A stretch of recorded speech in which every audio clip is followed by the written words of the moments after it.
আজ কৌশিকী অমাবস্যার দিন আপনারা আপনাদের বাড়িতে করে ফেলুন এই টোটকাগুলো।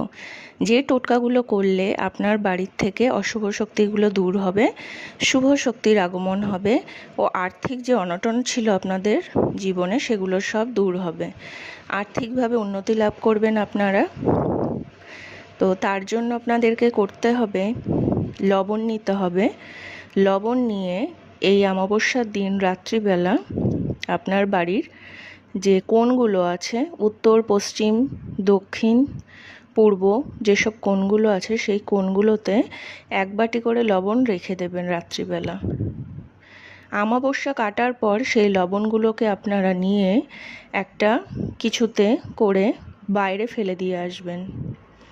বাইরে বলতে আপনাদের ঘরের যেসব সীমান্ত রয়েছে সেই সীমানার বাইরে ফেলবেন।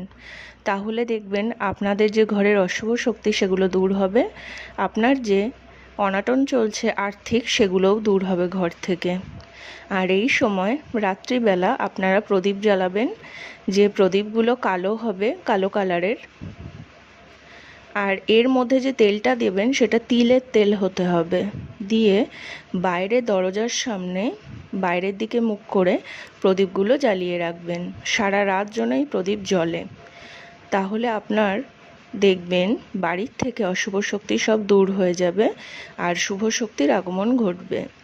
এই দিন মা কালী তার যে সন্তানরা বা আমরা, আমাদের উপর তার যে মায়া মমতা সবগুলো তিনি দিয়ে দেন। তার জন্য মায়ের এই দিন পুজো করা খুবই দরকারি।